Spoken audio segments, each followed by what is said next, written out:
जी, हम लोग यहाँ पर बात करेंगे कि सलमान खान के साथ 2008 में क्या हुआ। माफ़ कीजिएगा, ये 2009 गलती में मैंने लिखा है। इसके पीछे मसला ये हो गया था कि मैंने उस वक़्त जब ट्वीट थी, एक तो मैं गुस्से में कर रही थी और दोनों ट्वीट्स जो थी वांटेड फ़िल्म और 2009 वाली, मैंने ये आगे पीछे की थी। तो 2009 के अंदर वांटेड रिलीज़ हुई थी, तो वो मेरे ज़हन में इस वजह से था। अच्छा, अब हम चलते हैं कि यहाँ पर ऐसा 2008 के आखिर में सलमान खान के साथ क्या हुआ कि उसकी ज़िंदगी में भूकंप आ गया।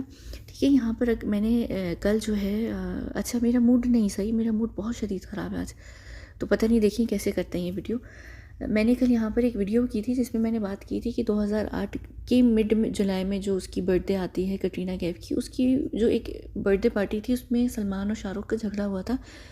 तो उसमें मैंने यहाँ पर रणबीर कपूर की भी बात की थी कि रणबीर कपूर को सलमान खान ने धक्का भी मारा था। तो जब सलमान खान ने रणबीर को धक्का मारा तो उसकी भी जो मर्दानगी थी वो ललकार गई। तो उसने क्या किया, उसने उस चीज़ का बदला लिया सलमान खान से। सलमान खान की जो सो कॉल्ड गर्लफ्रेंड थी वो उड़ा कर ले गया। तो 2008 की बिल्कुल आखिर में अजब गज़ब प्रेम की जो कहानी फ़िल्म थी, उसी के बीच में इन दोनों का रिलेशनशिप जो है वो काफ़ी ज़्यादा स्पार्क करने लग गया और उन दोनों के बीच में एक संबंध जो है वो बन गया, जिसकी वजह से भाई को जब समझ आ गई थी 2009 के आखिर में, तो 2009 के आखिर में उन्होंने वीर फिल्म स्टार्ट की थी जो 2010 के स्टार्टिंग में रिलीज़ भी हुई है। वीर में वो ज़रीना खान थी जो कटरीना कैफ की हम शक्ल हैं। ठीक है, तो ये भाई का एक तरीका होता है, जब उनको जो लड़की लात मारती है उसकी हम शक्ल लेकर आते हैं। तो उसके बाद ये हुआ कि आप लोगों को याद होगा, मैंने उससे पहले एक और भी वीडियो की थी जिसमें मैंने बात की थी कि ऐश्वर्या राय ने सलमान खान को जो मना किया था, जो ब्रेकअप हुआ था उसका कारण ये था कि ऐश्वर्या राय ने कुत्तों के सामने नाचने से मना कर दिया था, जिसके चलते बसंती बनकर फुटपाथ वाले भाई को कुत्तों के सामने नाचना पड़ा था और तब से भाई का जो नाम था वो छमिया बन गया था। तो फिर ये चीज़ इस वजह से हुई थी कि वो छमिया ना बने, उनको ना नाचना पड़े, तो वो अपनी लाइफ में कटरीना कैफ को लेकर आए थे जो हाई क्लास स्कॉट बनकर लंदन से इंग्लैंड आती हैं, लंदन से इंडिया सॉरी आती हैं। तो वहाँ पर वो इस तरीके से काम करती हैं और भाई ने ये लड़की चूज़ भी इस वजह से की थी कि इसको मसला नहीं होगा कभी भी किसी के सामने नाचने या कोई भी और चीज़ करने के लिए। तो उसके बाद जब इसके साथ सलमान खान ने बुरा करना शुरू किया, इसकी ज़िंदगी के मसले मसाइल खड़े करने शुरू किए, तो इसको समझ आ गई, इसने इस बंदे को छोड़कर रणबीर कपूर को कर लिया। अब क्या हुआ, यहाँ पर सलमान खान की जो है वो दुकान जो है वो बंद हो गई। अब जब सलमान खान की दुकान बंद हो गई तो सलमान खान को फिर समझ आ गई कि मेरी ज़िंदगी बर्बाद हो जाएगी, मेरे जो फाइनेंसियर्स हैं वो मुझे किस तरीके से पैसा देंगे। तो फिर सलमान खान की का वो एक टाइम आया, एक फ़ेज़ आया, आप लोगों ने देखा भी होगा कि जहाँ पर 2008 के बाद से 2008 में जो फ़िल्म रिलीज़ होना शुरू हुई सलमान खान की, और 2009 ये जो सवाई वांटेड को छोड़कर सारी की सारी इसने 2 साल के अंदर फुल फ्लॉप फिल्म्स दी, क्योंकि इसके फाइनेंसेस फिर हट गए थे, क्योंकि कटरीना जो है वो फिर से इस इंसान के हाथ से चिकनी चंबेली जो है वो चिकनी मछली की तरह इसके हाथ से निकल कर फिसल गई। अब इसके फाइनेंसियर्स ने फिर इसका जो है जो एक होता है हल्का वो टाइट कर दिया। अब क्या होना था, अब इसको पैसे नहीं मिलने थे, जैसे पैसे नहीं मिलते फिल्म्स नहीं मिलती, फिल्म्स फ्लॉप होने लग जाती हैं। यहाँ पर इसको फिर कदमों में आके पड़ना पड़ा, क्योंकि शाहरुख खान ने भी इसको इस बात का बोल दिया था कि तुम एक फ्लॉप एक्टर हो, जब इन लोगों का झगड़ा हुआ था। अब इसको पता था, वो एक अना की बात हो जाती कि मुझे ज़िंदगी में कुछ करना है, मुझे कुछ बनना है। अब इसने जाकर फाइनेंसियर से बात की, फाइनेंसियर्स ने इसको इसलिए पैसा देने से मना कर दिया कि तुम लड़की को रख नहीं पाते हो, और जब तुम किसी लड़की को नहीं रख पाते हो तो वो हमारे पास नहीं आती, यानी जो भी इनका एक कनेक्शन होता है। और मुझे ना एक बात ये किसी ने पूछी भी थी कि भाई लोग खुद जो हैं वो लड़की को क्यों अप्रोच नहीं करते। देखिए, भाई लोगों के साथ किसी भी लड़की का अगर संबंध बनता है या कोई भी कनेक्शन बनता है तो लड़की उनकी वजह से एक रेड फाइल के अंदर उसकी सब फाइल खुल जाती है और उससे कनेक्शन जो है मुश्किल हो जाता है। तो ये लोग हमेशा थर्ड पार्टी के थ्रू, यानी दलालों के थ्रू, जिसमें दलाल जो है यहाँ पर ही फुटपाथ वाला भाई है, तो उनके थ्रू हमेशा अपने लिए लड़कियों को यूज़ करवाते हैं, लेकर आते हैं। तो और अब इसमें क्या हो गया था, इसमें एक और चीज़ हो गई थी, अगर आप लोगों को याद होगा, इसमें एक चीज़ ये हो गई थी, आप लोगों को पता होगा कि उन्होंने एक इसके ऊपर बलात्कार का केस लगा था, लड़की ने लगवाया था जो एक प्रिंसेस थी, जिसमें ये बात साबित हो गई थी कि नापुंसक है और ये कभी भी बाप नहीं बन सकता।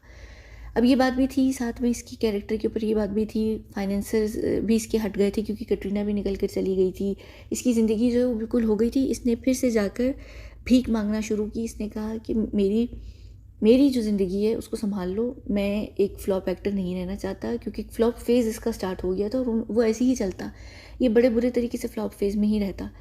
फिर इन्होंने इससे क्या चीज़ मांगी, उससे इन्होंने सिर्फ एक चीज़ मांगी, इस बार सिर्फ एक ही शर्त थी। उन्होंने ये कहा था कि तुम लड़कियों को नहीं रख पाते हो, तुमसे लड़कियां जो हैं वो हाथ से निकल जाती हैं, चाहे वो किसी भी तरीके की हों, हमें जो चाहिए होती है वो नहीं मिलती हैं।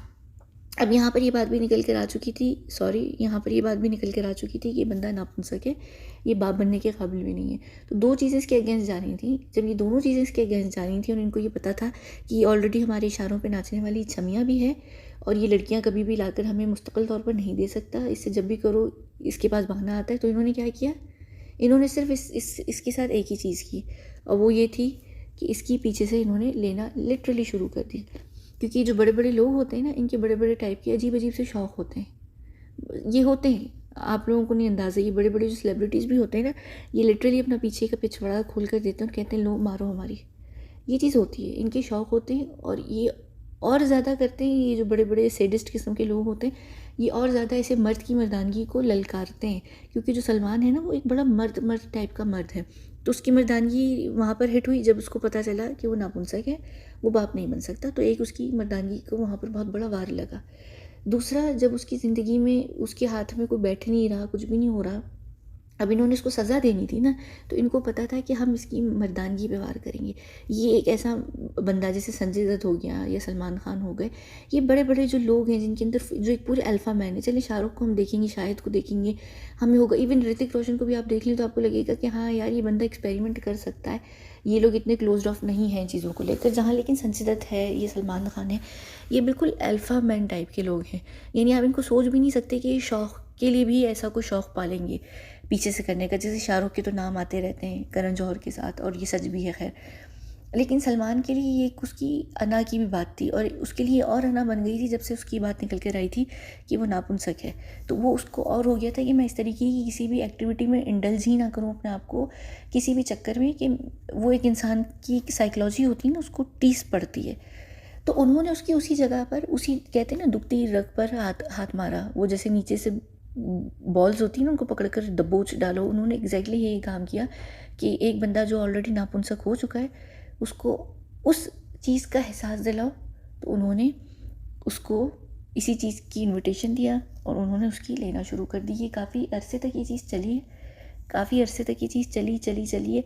अब ये एक सिलसिला फिर से इस्टेब्लिश हो चुका है कि अब वो लड़कियां, आप लोग जो देखते हैं ना सलमान के इर्द गिर्द फिर रही होती हैं, वो डेज़ी, फ्लावर और पता नहीं यूलिया, और ये और वो जो यूरोप से ही लड़कियां बुला बुला कर लेकर आता है। एक यूलिया थी, इससे पहले एक कौन थी, ई से नाम था ना उसका, उसने बिग बॉस सीज़न 5 में भी शायद पार्टिसिपेट किया था।